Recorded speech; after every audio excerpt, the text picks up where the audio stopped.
Hello friends, and welcome to The Hanged Man in the Moon, my series in which I use tarot spreads to help me explore topics related to living the intentional life. If you've been here before, thank you for returning. I'm honored. If this is your first time, welcome. I'm pleased to meet you. Well, friends, the tarot spread has been laid, so let's dive right in.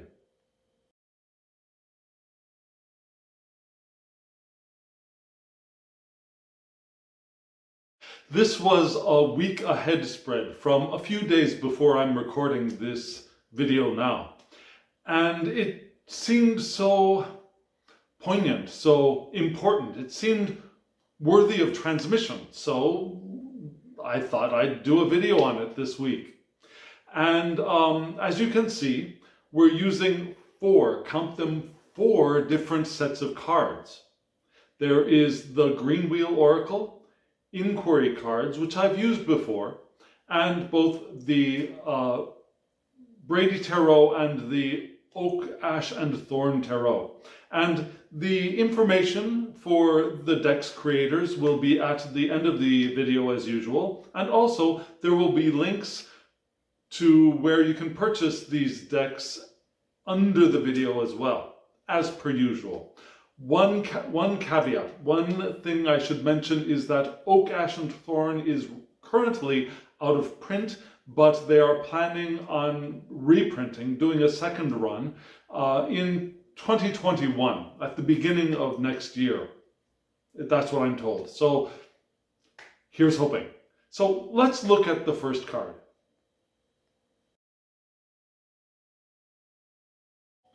So the first card is the Maiden from the Green Wheel Oracle. And she's a young woman, and in front of her is a disc with a triskelion. The triskelion is a Celtic symbol that can mean motion, or it can mean balance between three aspects of life. Yeah, life, death, rebirth, for example. Or in this case, we're going to look at it in terms of mind, body, and soul, spirit. Have you seen that symbol before? A lot of people, I think, have used it as a tattoo, but it's a very deep and ancient symbol. So she's holding, well, she's not holding it, but it is before her. Yeah, it is part of her essence, that motion forward and also balance. Because in this reading, the Maiden is a sign of several things. One of them being peace. The peace of being in the center of motion.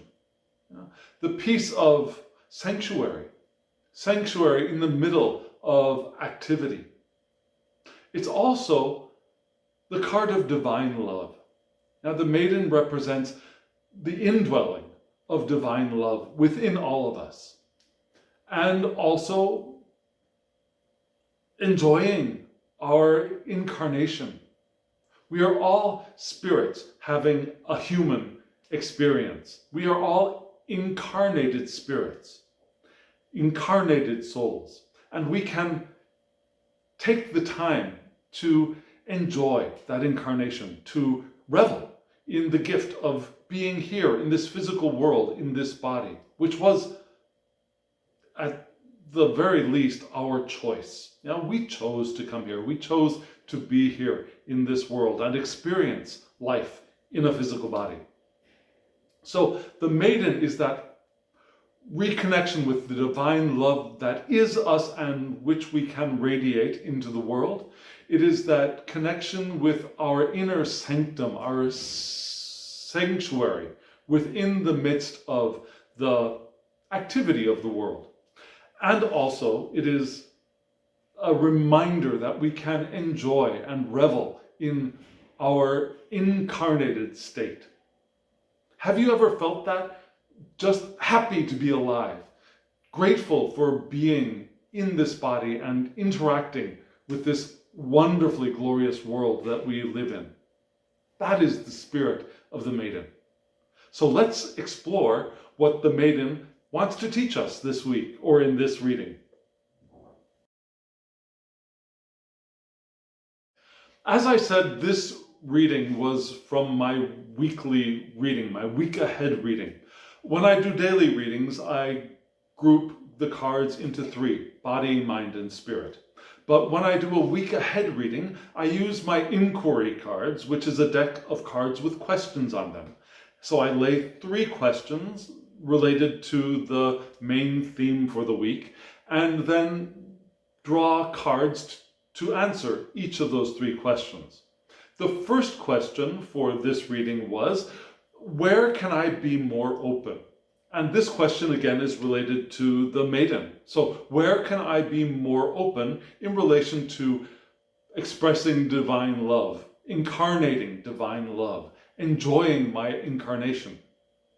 And the first card is the Hanged Man. Now, the Hanged Man is a card of new perspectives. It's a card of surrender and letting go. Taking time to pause and reflect. The card next to it, which goes a little bit deeper, we look at the Hanged Man, and what is the Hanged Man trying to tell us? The Hanged Man is trying to tell us something about the Six of Pentacles, which is a card of generosity, but also transaction, cycles of giving and receiving. Yeah, and these two cards work beautifully in regards to expressing divine love, incarnating divine love, being the fullness of our incarnation and reveling in that. So, how can we be more open? We can be more open to expressing the divine love that we are. We can be more open to a new perspective of how to express and enjoy our incarnations. We can remember that the love that we are is, in some sense, in this physical world, transactional.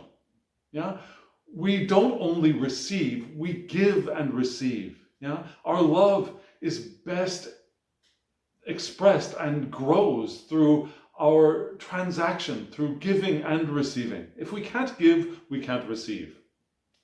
And also sharing wealth. Now, sharing the wealth of our incarnation, which could be things like sharing of ourselves, sharing who we are, sharing what we know, sharing what we experienced, sharing our presence with another, sharing our love. Now, so how can we be more open? We can be more open by taking a new perspective, pausing and reflecting on how we exchange and share ourselves with each other, and how we receive each other, how we receive each other's presence as well as give our own, how we receive our love as well as how we give it. We can be more open every moment of every day. There is no limit to the openness that we can express. So the maiden is showing us that we can be open in the middle of our sanctuary, in the middle of all of this activity. We can be open to sharing and taking a new perspective of sharing ourselves and our time and our presence. Let's move on to the next group of cards. The question for the next grouping of cards is, where is movement needed? Now, so we've looked at being open. Now, where do we need to move? How do we need to move? And the first card is the King of Roots, or traditionally the King of Pentacles. And the King of Pentacles is the king of the physical realm, the king who can work and interact well with others, the king who is able to manage his or her kingdom. Now, kings are not always men. Kings can be women and can be non-binary people. Yeah, but the king is the person who is in charge of his or her or their estate, you might say, and able to work with many different kinds of people within those circumstances. The Brady Tarot adds another layer to that. Yeah? With this creature sticking his nose up into the atmosphere on a starry night and using its sensors to sense and appreciate what is around him or her, we see that layer of gratitude. Yeah? The Brady Tarot in the King of Roots is showing us gratitude. Gratitude for our incarnation and for what is surrounding us. If we were incarnated in these bodies that we're in an absolute void, there would be no reason for this incarnation. Our environment is part of our incarnation, and we can experience gratitude for that. So perhaps we need to move forward and develop our gratitude. Perhaps increasing and developing our gratitude practice would be very beneficial for us now in this maiden context. And the next card is an extra card from Oak, Ash, and Thorn, which is called Possibilities. And there's a dragon wrapped around the animals for the 4 different suits of this deck, which are a raven, a squirrel, a rabbit, and a fox. So this card is a card of new possibilities. The power of combining all of our tools, if you will, all of our aspects, our spirit in the wands, the fox, our hearts, the cups with the squirrel, our minds, the swords with the crow or the raven, and our bodies with the rabbit, with the discs. Combining all 4 aspects of them in one direction, in unity, gives us so much power. When our hearts, our bodies, our minds, and our spirits are all aligned, we have infinite power. So, in our sanctuary, we have a moment to pause and realign ourselves and become ready for new possibilities, and also express our gratitude for those possibilities. Express our gratitude for our incarnation, which will only add power and life to the new possibilities that we can create and move forward towards in our incarnated states. Let's look at the next grouping.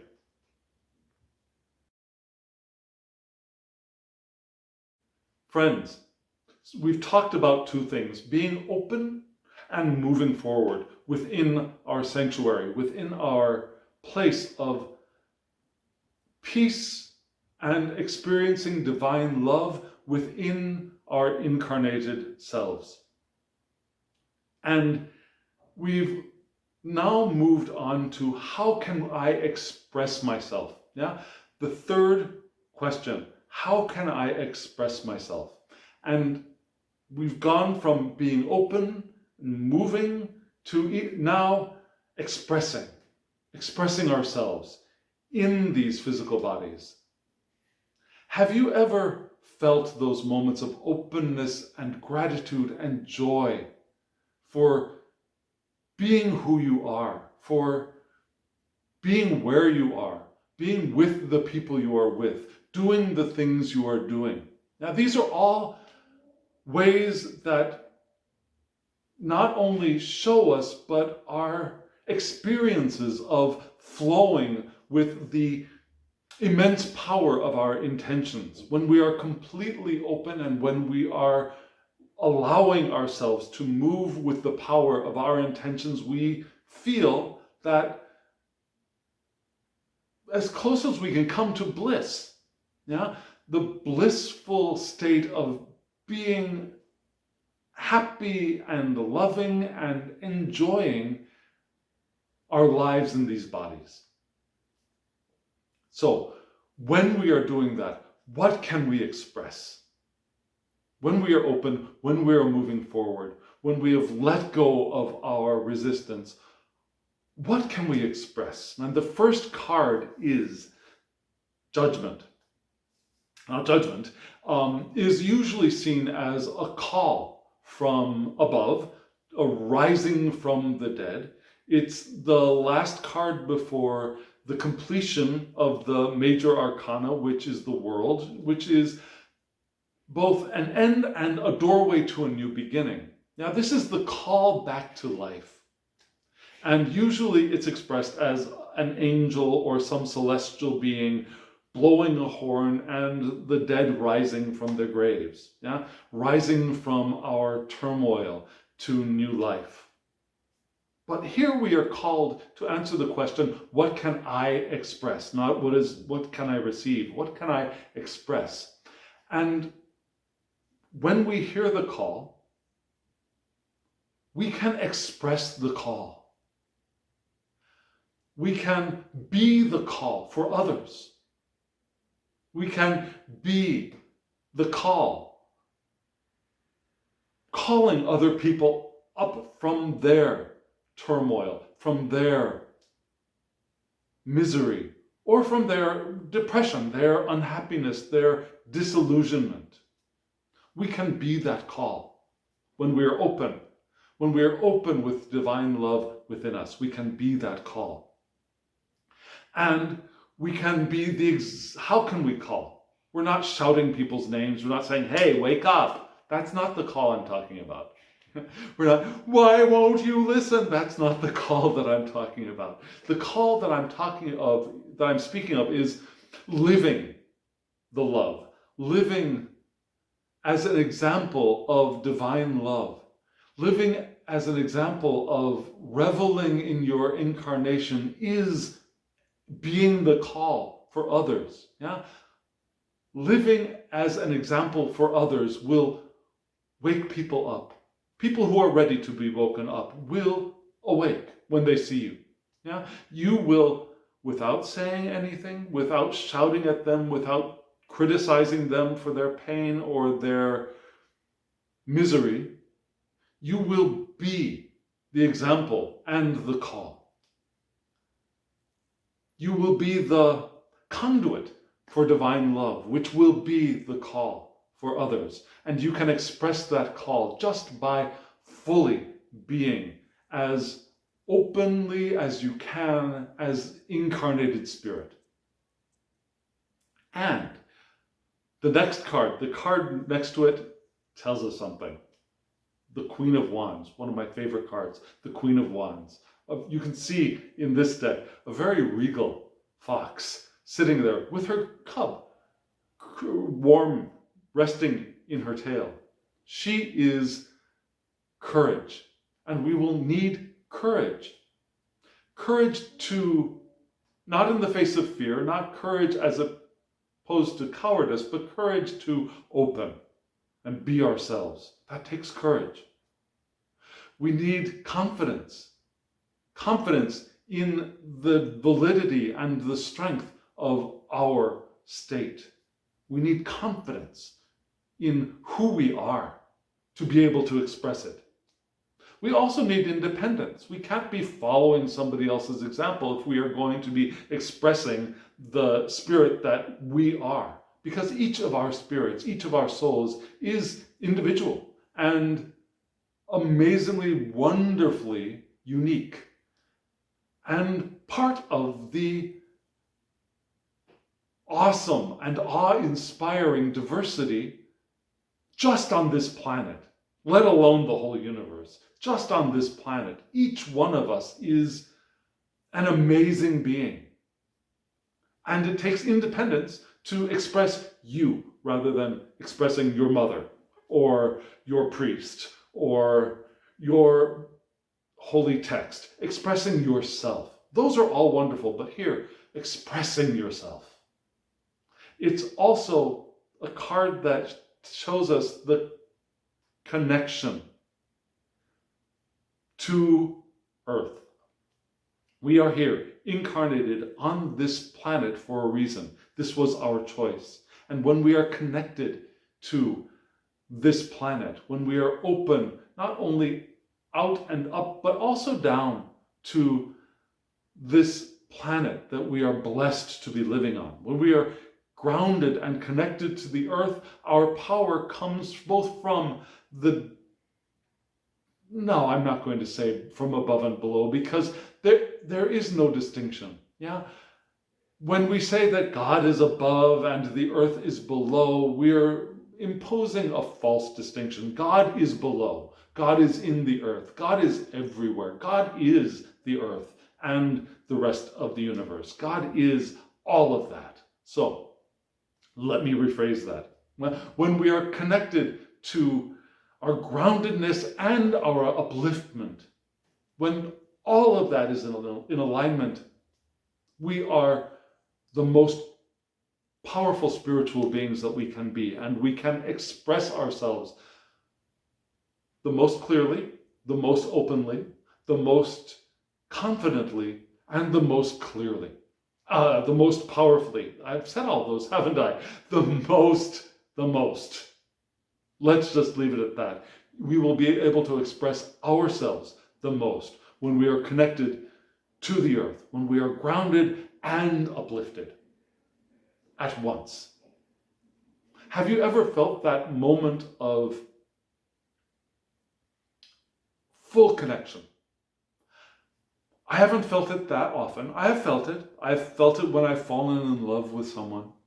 I have felt it probably the most profoundly once when I was climbing, well, going up a mountain. I won't say mountain climbing because there were stairs, there were ropes. I didn't need any special tools, but I was going up a mountain. I took a cable, a gondola, up part of the way, and the rest of the way to the top was stairs and hiking.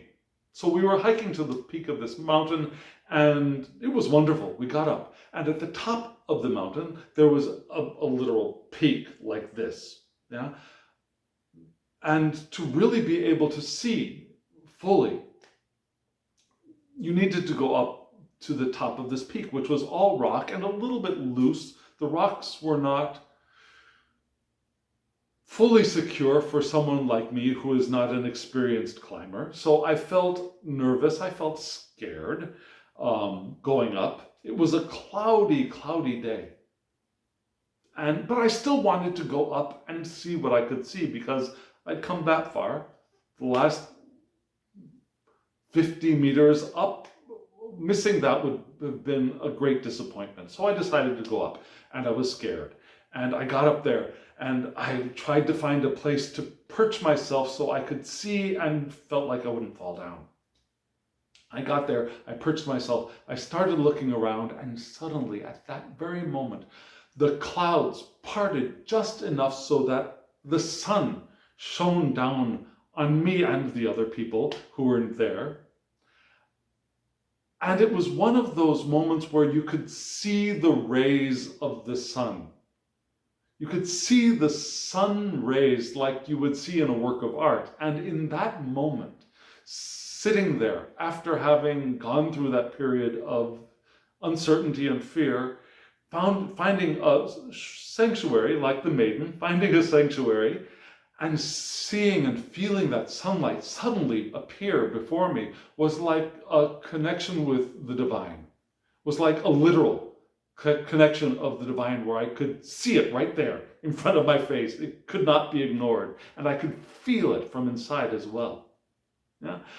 I carry that with me as an example, as a memory that this is what it can be like to live fully in this body as spirit, knowing the divine love that is us. And that I can share that with others when I am open, when I am moving forward, and when I am freely, without limits, without barriers, without fear, expressing myself.